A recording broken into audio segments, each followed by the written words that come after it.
E assim, é muito interessante porque às vezes você está batendo a cabeça em uma coisa, igual você disse no direito, vou abrir o escritório e tal, né? O seu trabalho foi o que você escolheu racionalmente. Sim. Mas às vezes essa pressão do inconsciente é tão forte para, vai por aqui, olha por esse caminho. Às vezes está querendo ir por esse caminho e não é o caminho, é por esse. E você fala, não, mas eu tenho que ir na audiência. Não, mas estou falando para você, escreve esse livro que vai dar certo, né? Mas, você contou isso aí, eu vou falar um negócio. E isso tem tudo a ver. E aconteceu comigo também.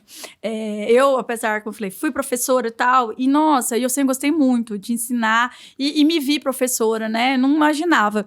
Quando eu terminei a universidade de Direito, eu falei, eu vou ser professora, eu vou dar aula da faculdade, aquela coisa toda. E resumindo, toda barra de gato, eu fiz pós-graduação, mas eu não consegui o mestrado. Na época não tinha condição, cara, aquela coisa toda. Participei de vários processos seletivos, todos eu passava, chegava lá, mas fulano tem mestrado, você não tem. E aquilo foi me frustrando, né? E eu fui ficando muito triste com aquilo, porque eu queria muito ser professora, queria muito ensinar. Mas era o que estava acontecendo. Mas, na verdade, já estava o desejo de escrever. O universo estava dizendo, não, você vai falar com as pessoas, mas não é aqui. E é bem que você falou, Júnior, eu estava com o pensamento aqui e o universo estava me levando para esse outro lado, né? O desejo de escrever e de poder mostrar o que eu sei de uma outra forma era aqui. E aí, realmente, todas as forças fecharam, não deu certo. E, em contrapartida, o livro acabou, né, literalmente acontecendo e não tem mais volta. Eu não quero mais volta disso. Que legal. É muito interessante, eu fico até arrepiado de falar, porque assim, eu trabalho... uma das funções do que eu faço, porque isso aqui também, o próprio podcast nasce dessa vontade de mostrar para as pessoas que às vezes elas não estão ouvindo as próprias intuições, não estão ouvindo o próprio eu interno, né? O meu objeto de estudo, vamos dizer assim, é o inconsciente, aquilo que nós chamamos de inconsciente. Muita gente nem sabe que existe o inconsciente. Verdade. Muita gente diz que nem existe o inconsciente. Mas a gente sabe que ele é muito real, exato, e muito presente. Okay. Então, assim, o próprio nome, Jornada do Herói, ele vem disso, de quantas vezes a gente se depara com situações e não percebe que precisa, às vezes, olhar para o outro lado. Eu digo que é como se fosse aquela borboleta que ela tá tentando sair da janela e tá batendo a cabeça no vidro, e a janela tá aberta do lado, mas ela não para, respira e olha, né? Sim. Respira e olha.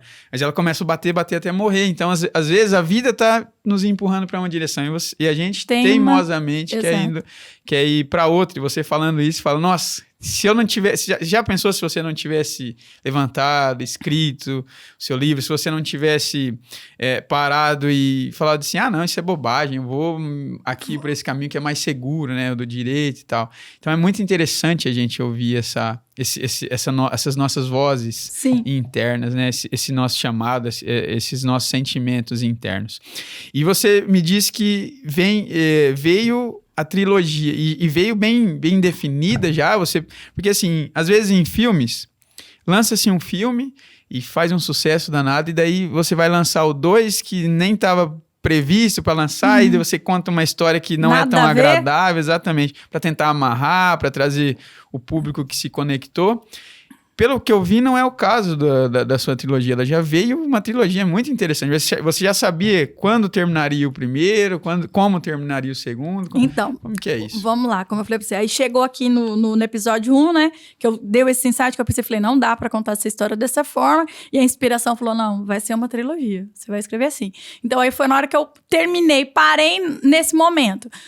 Só que nessa parada eu já sabia o que ia acontecer logo no segundo capítulo, né? Do segundo episódio.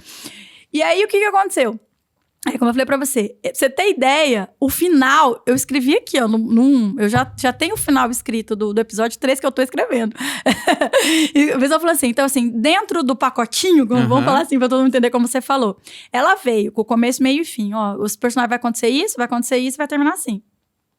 Então, assim, eu sei o que vai acontecer com cada um deles, né? Eu sei o que vai... Como falei, o seu final já tá pronto. O final eu escrevi no livro 1, no episódio 1 já escrevi o final, já tá lá, guardado, 7 chaves, né? Vamos dizer assim. Então, assim, eu sei, realmente, né? Não tenho dúvidas. E sei o momento de parar, como você falou, né? Assim como aconteceu. Chegou aqui, eu falei, que agora é hora de encerrar esse episódio, né? Que é mais uma fechada, porque você... ver todos tanto o primeiro quanto o segundo, ele termina pra deixar todo mundo se coçando. Curioso pra... Exatamente. Então, assim, eu já deixo a chave ligada pra você pensar, cara, se eu não ler o segundo, não sei o que aconteceu com o primeiro. E eu termino o segundo da mesma forma que eu terminei o primeiro, né? E aí, eu acho que também que isso, além de fazer parte do processo de criação, também tem a ver, ô Júnior, com esse lado meu de leitora, né? Como eu leio muito, li muitos livros, né?